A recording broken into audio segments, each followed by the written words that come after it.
요나서 세 번째 시간이 되었어요. 벌써 세 번째 시간입니다. 다음 시간이면 이제 마지막이 되는 거예요. 성경 속에 나오는 많은 인물들 중에 특별히 좀 재밌는 인물이기도 한 요나. 그런데 제가 재밌다라고 그렇게 이야기하는데 알면 알수록 우리와도 좀 닮아 있는 그런 모습들이 있는 그런 요나.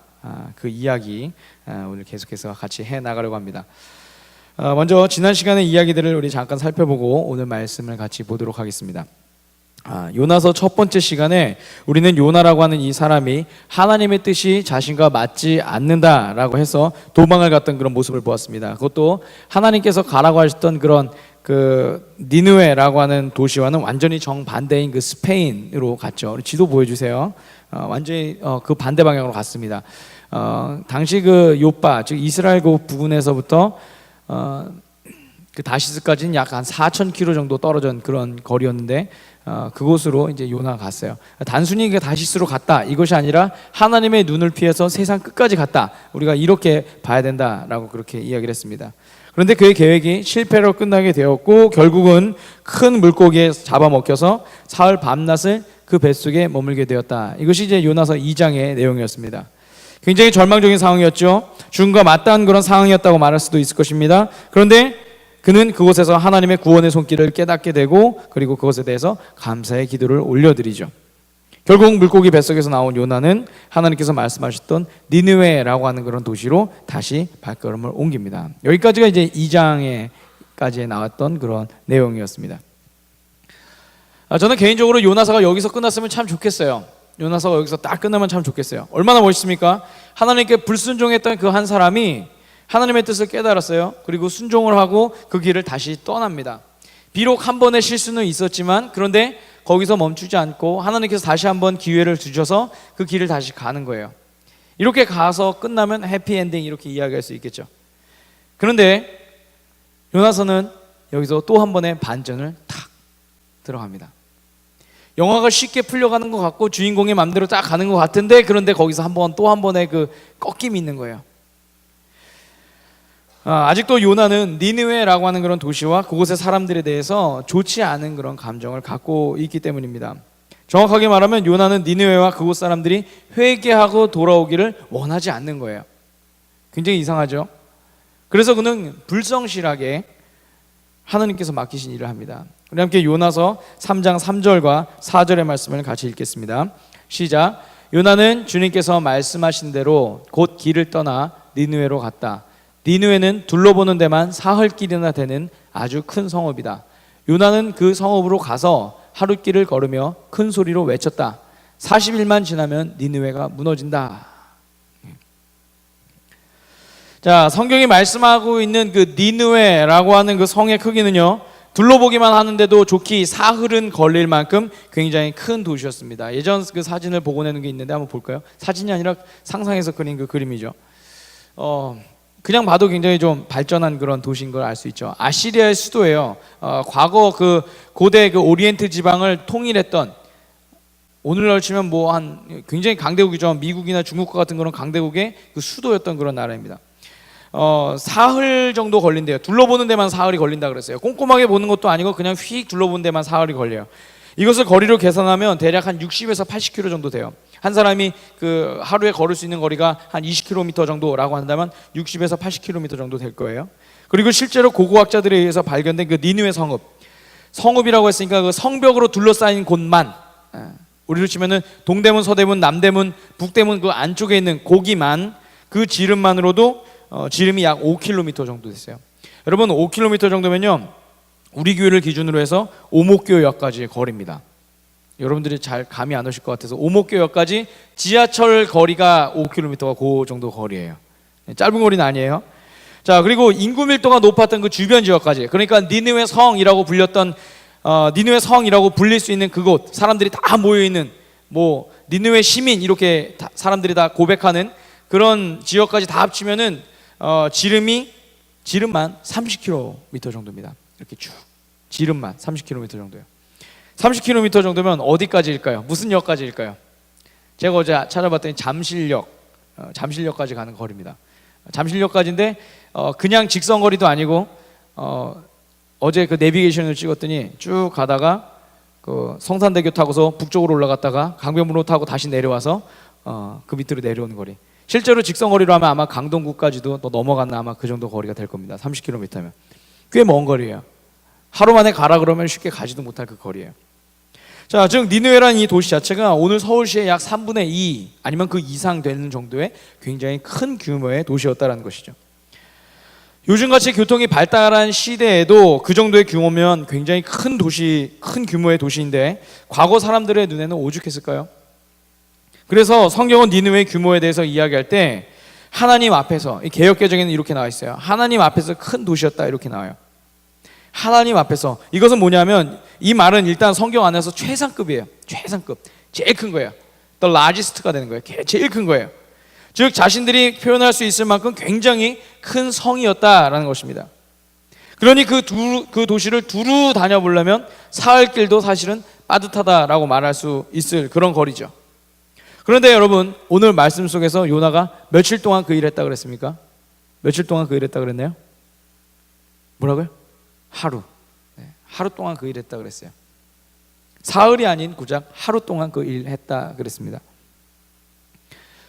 자, 그렇다면 여기서 우리가 이제 상상력을 좀 발휘해 볼 수가 있어요.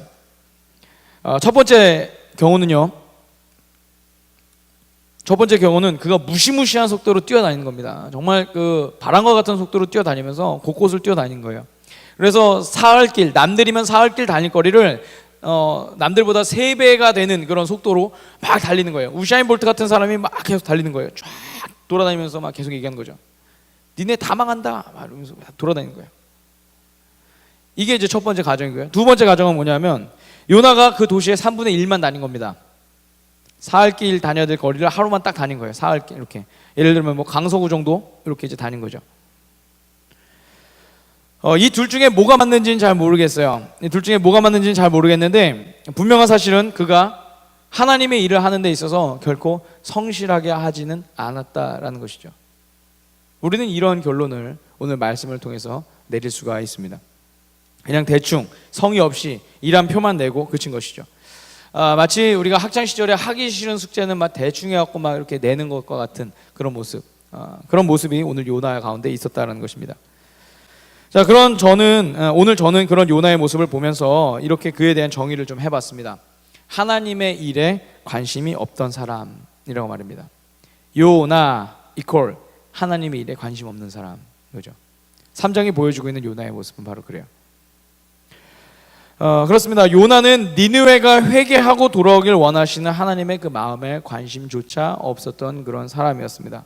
그러니 자연스럽게 하나님께서 원하시는 일에 성실하지 않았던 것이겠죠.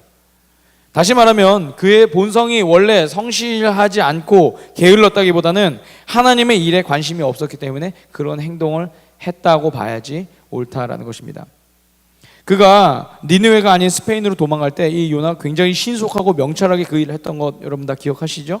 그것에 반해서 지금 니느웨에서 하는 일들을 보면 그가 본래 느리고 본래 똑똑하지 않아서 그런 것이 아니라 굉장히 똑똑하고 굉장히 빠른데 그런데 이 일이 하기 싫어서 그렇게 그냥 대충 해버리고 만 거예요.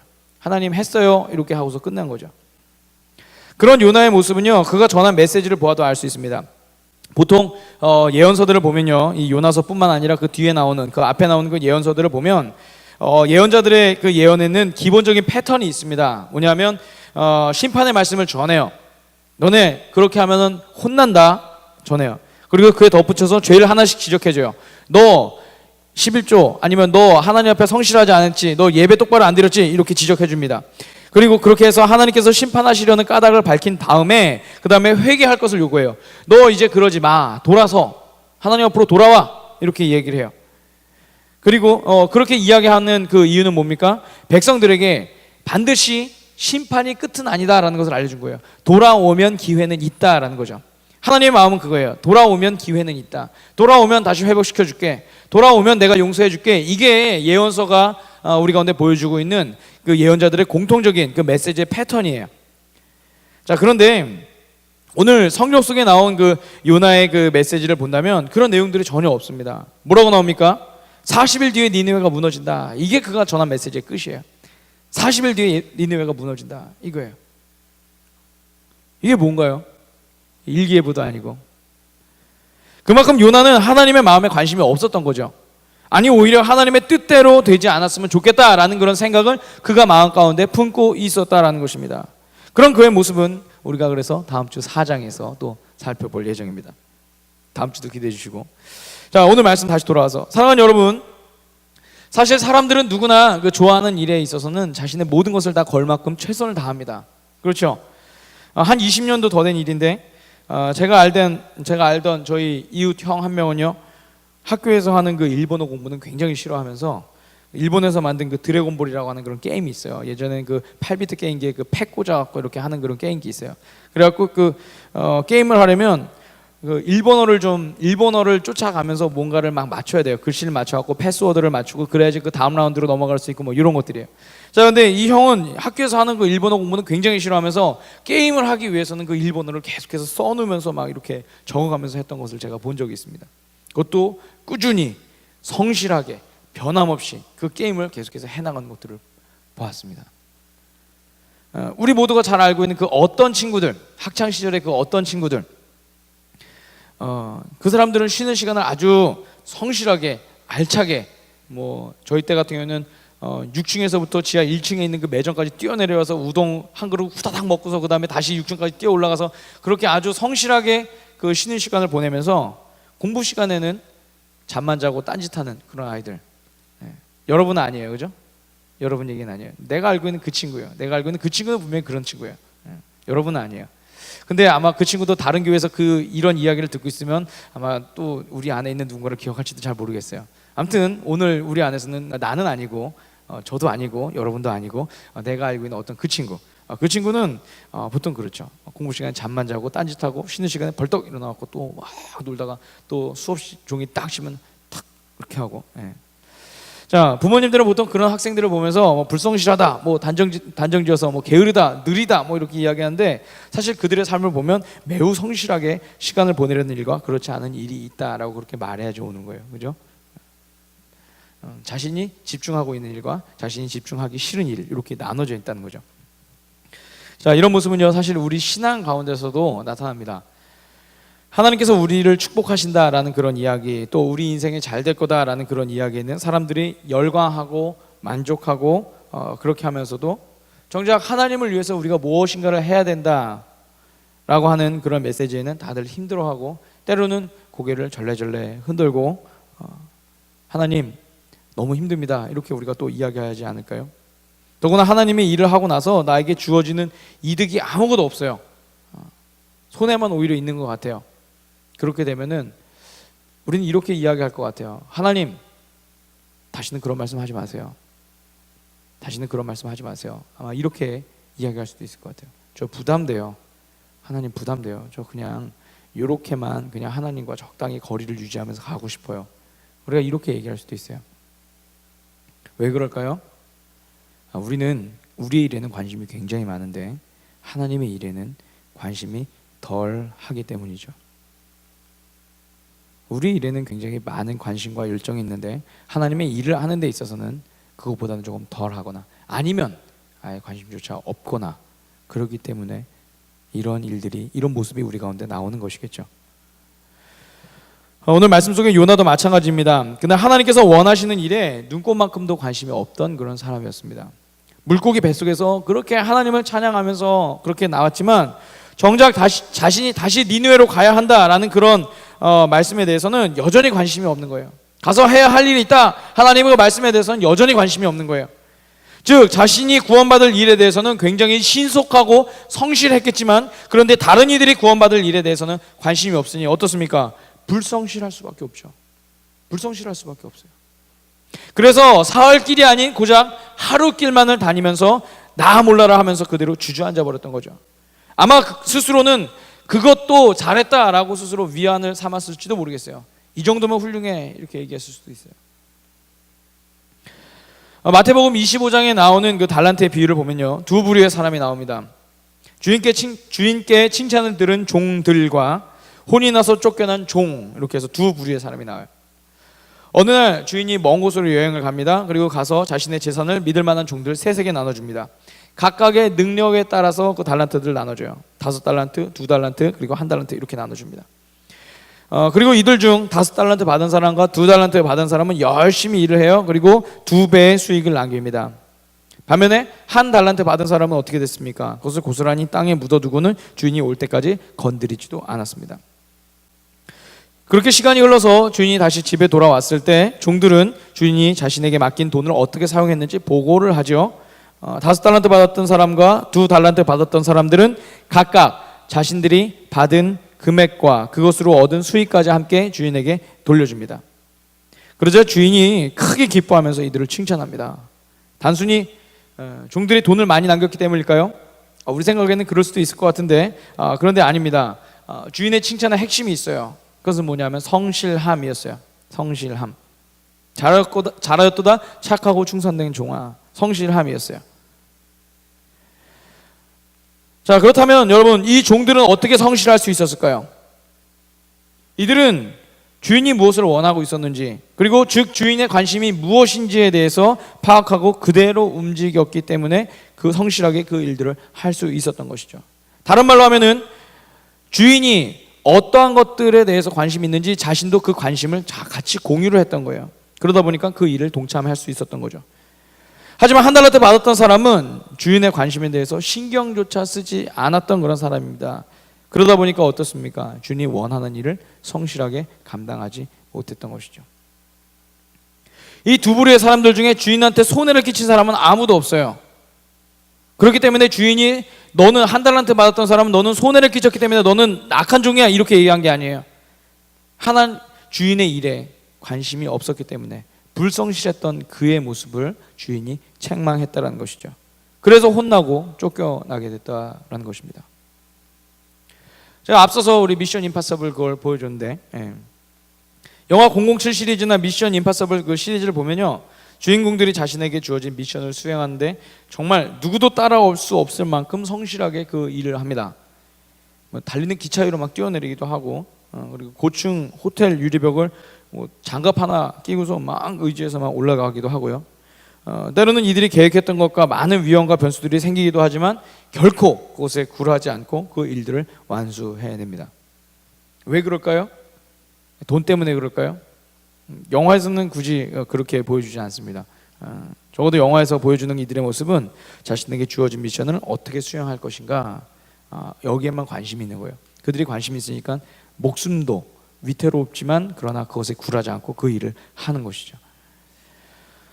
자, 사랑하는 여러분, 사실 우리는 우리 각자의 인생을 위해서 치열하게 달려가고 있습니다. 저는 여기 있는 우리 청년들 모두가 지금 여러분이 뛰어갈 수 있는 것보다 더 이상의 에너지들을 사용하면서 지금 뛰어가고 있다라고 그렇게 알고 그렇게 믿고 있습니다. 좀 더 나은 미래, 좀 더 나은 생활을 꿈꾸면서 우리가 그러한 일들을 해 나가고 있죠. 그래서 우리는 각자의 인생에 도움이 될 만한 일에는 굉장히 민감하고 큰 관심을 기울입니다. 단돈 1,000원이라도 손해볼 일은 절대 안 해요. 여러분들 가격 비교 사이트 보잖아요. 요즘에 가격 비교 사이트 안 보면은 거의 바보같이 그렇게 우리가 여겨지지 않습니까? 조금이라도 더 싼 거 찾아서 그거를 찾아내고 굉장히 큰 관심을 기울이며 가죠. 때로는 몇 시간은 그런 일들의 시간을 보내기도 합니다. 그런데 여러분, 하나님께서 원하시는 그 일에 대해서는 과연 어떻습니까? 우리는 과연 어떤가요? 혹 우리 안에서 하나님께서 원하시는 그 일에 대해서 우리가 이리 미루고 저리 미루고 하는 것은 아닐까요? 주님께서 오늘 내가 너한테 할 말인데 오늘 말씀을 나와 함께 나누자. 하나님 오늘 바빠서 큐티는 조금 생략하겠습니다. 하나님 오늘 조금 바빠서 오늘 하나님 앞에 기도하는 일은 조금 뒤로 해야 되겠습니다. 하나님 오늘 제가 조금 어려운 일이 있어서 하나님 제가 하나님을 예배하는 일은 조금 뒤로 해야 되겠습니다. 혹 우리 안에 그런 모습은 있지 않을까요? 사랑하는 여러분, 만일 오늘 말씀 속에서 그 요나에게 임했던 말씀이 오늘 우리 가운데 임했다라고 한다면, 오늘 하나님께서 우리를 향하여서 니느웨로 가서 당신의 말씀을 전해라 라고 했다면 우린 과연 몇 시간이나 그 일을 했을까요? 한 1km 걸어가다가 하나님 힘들어서 못 가겠네요. 한 반나절 해보다가 하나님 이 일은 아닌 것 같습니다. 그리고 여러분 그 자리에서 주저앉아 버리든지 다른 일로 우리가 돌아서진 않을까요? 혹은 차일 피일 그 일들을 미뤄가면서 하나님께서 말씀하신 그 40일의 기간을 다 허비하지는 않을까요? 우리가 한번 이렇게 생각해 봤으면 좋겠습니다. 만일 하나님께서 우리 가운데 그렇게 하셨다면, 우리가 원하는 일에 대해서 하나님께서 차일피일 미루시든지 아니면 우리가 원하는 일에 대해서, 우리가 기도했던 그 일에 대해서 하나님께서 조금만 해주시는 것 같다가 갑자기 딱 힘들어서 못하겠다 이렇게 해버렸다면, 여러분 우리는 과연 어떻게 하겠습니까? 그때 우리는 아마 하나님 앞에 노발대며 하면서 화를 내겠죠. 하나님 어떻게 하나님 그러실 수 있습니까? 제가 그렇게 열심히 기도했는데 하나님 어떻게 고작 요만큼까지만 도와주시고 더 이상 못하겠다 말씀하십니까? 하나님 제가 그렇게 열심히 기도했는데 왜 하나님은 차일피일 미루시면서 내 기도를 응답해 주지 않습니까? 이렇게 우리가 화내진 않을까요? 참으로 감사한 것은 우리를 향한 하나님의 관심과 성실하심, 그것은 단 한 번도 그러지 않으셨다라는 것입니다. 하나님은 우리 가운데 단 한 번도 그러지 않으셨죠. 오히려 너무 큰 관심과 성실함을 우리 가운데 보여주셨습니다. 우리 죄를 용서하시기 위해서 당신의 아들을 이 땅에 보내시고 우리 아들 언제나 동행하겠다고 말씀하시고 지금 이 순간도 우리와 함께 하시는 주님, 오늘 예배 앞서서 우리가 신실하심에 대해서 이야기했는데 늘 언제나 우리와 같은 자리 가운데서 우리와 함께 하시는 그런 주님, 오늘 주님은 한 번도 우리에 대한 관심을 끊지 않으시고 계속해서 우리와 함께 하시는데 과연 우리는 하나님의 그 관심에 대해서 얼마큼 우리가 시간을 드리고 있고 관심을 드리고 있고 우리가 그 일에 동참하고 있는가? 오늘 우리는 우리 스스로에게 한번 이 질문을 던져봐야 할 것입니다. 사랑하는 여러분, 하나님께서는 우리가 죄를 짓기 시작한 그 순간부터 우리 죄를 용서하시고 다시 회복시키시는 일에 너무나 많은 관심을 기울이셨습니다. 그리고 성실하게 그 일들을 준비하셨죠. 어쩌면 오늘 말씀 속에서 본 요나가 돌담한 그 니느웨 성 안에서도 하나님은 계속해서 그 남은 지역을 돌아다니시면서 그들의 마음을 만지셨을지도 모르겠어요. 오늘 말씀 5절과 6절이 그 이야기를 전하고 있습니다. 제가 읽어드리겠습니다. 그러자 니느웨 백성들은 하나님의 말씀을 믿고 금식을 선포하고 그들 가운데 가장 높은 사람으로부터 가장 낮은 사람에 이르기까지 모두 굵은 배 옷을 입었다. 이 소문이 니느웨 왕에게 전해지니 그도 임금의 의자에서 일어나 걸치고 있던 임금의 옷을 벗고 굵은 배 옷을 입고 잿더미에 앉았다. 요나는 정말 아무 감흥 없이 전했던 이 말을 통해서 하나님은 당신의 은혜의 역사들을 만들어 가세요. 어쩌면 누군가는 이 이야기를 읽으면서 결국 하나님의 마음대로 하실 거면서 왜 굳이 요나를 보내셨습니까? 이렇게 의문이 들 수도 있습니다. 그런데 바로 여기에 요나서가 우리에게 주는 중요한 신앙의 교훈이 있습니다. 그것은 뭐냐면 하나님은 우리가 하나님께서 하시는 일에 관심을 갖기 원하신다라는 거예요. 왜요? 우리와 함께 세상을 바꿔나가길 원하시기 때문에. 할렐루야. 하나님은 오늘 우리와 함께 이 세상을 바꿔나가길 원하세요. 당신이 다 할 수도 있지만 그런데 오늘 우리를 그 일에 동참시키길 원하신다는 거예요. 나와 같은 편 하자 이거예요. 요즘 우리가 묵상하는 신명기에도 자주 등장하는 말씀이 있습니다. 고아와 과부와 나그네와 가난한 자를 보살피라 라는 그런 말씀입니다. 여러분은 왜 우리가 그들을 보살펴야 될까요? 하나님께서 만나를 주시더니 그냥 그들을 먹이시면 되는데, 하나님이 그냥 그들을 보살피시면 되는데 왜 우리에게 그런 부담까지 우리에게 주시냐 말이죠. 왜입니까? 하나님께서 당신의 관심사를 우리와 공유하고 싶으시고 함께 하나님의 역사를 만들어가길 원하시기 때문에. 저는 오늘 이것이 우리 크리스찬들이 가져야 할 비전이다라고 생각을 합니다. 하나님께서 관심 가지시는 그 일에 우리가 같이 함께 동참하는 것, 그리고 그 일을 우리가 이뤄드림으로 인하여서 우리의 삶에서 하나님의 나라가 이루어지는 것, 하나님의 나라가 확장이 되는 것, 오늘 하나님이 우리 가운데 원하시는 그 모습, 우리가 가져야 될 하나님에 대한 그 관심, 그것은 바로 이것이다라는 것이죠. 사랑하는 여러분, 저는 오늘 이 말씀을 이렇게 우리 가운데 적용해보면 어떨까 생각을 해봤습니다. 우리의 시간이 하나님께서 관심을 갖고 계신 일에 드려지는 것 말입니다. 예를 들어서 힘들어하는 이웃들과 함께 아파해주고 그들을 위로하는데 우리의 시간을 사용할 수 있어야 된다는 것이죠. 또한 우리의 물질도 그렇게 드려져야 할 것입니다. 나만을 위해서 벌고 쓰는 것이 아니라 나보다 어려운 처지에 있는 이들을 돕는 데에도 우리가 관심을 갖고 사용해야 한다는 것이죠. 그래서 우리 청년 공동체는 계속해서 그 일들을 훈련해 나가고 있어요. 우리만 은혜 받고 마는 것이 아니라 우리가 섬겨야 할 또 다른 작은 교회들, 또 다른 연약한 공동체들, 외면받고 있는 그 모임들을 향하여서 우리의 모든 물질과 우리의 모든 힘이 그들 가운데 흘러갈 수 있도록, 괜히 하는 것이 아닙니다. 하나님의 일에 우리가 관심을 갖고 동참하기 위해서 이 일을 하는 것입니다. 사실 우리는 나를 위해 써야 할 그 돈의 목록은 줄줄이 꿰고 있으면서 정작 다른 이들을 돕는 일에 대해서는 머뭇거리고 있지 않습니까? 하나님은 우리보다 연약한 일들을 향해서 관심을 갖고 계십니다. 오늘 이 시간 여러분, 그들에게 3분의 1이 아닌 사할 길, 하나님께서 말씀하시는 모든 그 시간을 우리가 그들을 향하여서, 우리 이웃들을 향하여서 우리가 마땅히 관심 가져야 할 그 이들을 향하여서 우리가 마땅히 드려야 할 줄로 믿습니다. 저도 이번 주에 마음 먹고 꼭 사야겠다 하는 것이 있었습니다. 근데 좀 오늘 말씀 준비하면서 다시 한번 좀 생각을 해봐야 될 것 같습니다. 혹시 그것보다 제가 더 먼저 관심 가져야 될 일은 무엇인가?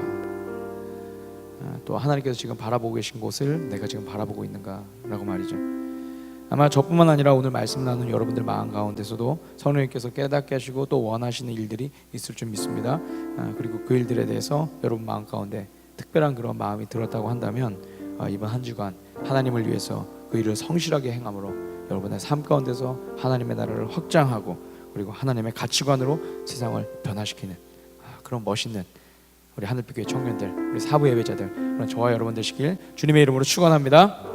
아멘. 우리 패기 있게 우리 한번 믿음으로 고백합시다. 우리 안에서 하나님의 마음으로, 하나님의 관심으로 이 세상을 바꿔나가는 저와 여러분들 되시길 주님의 이름으로 축원합니다. 아멘.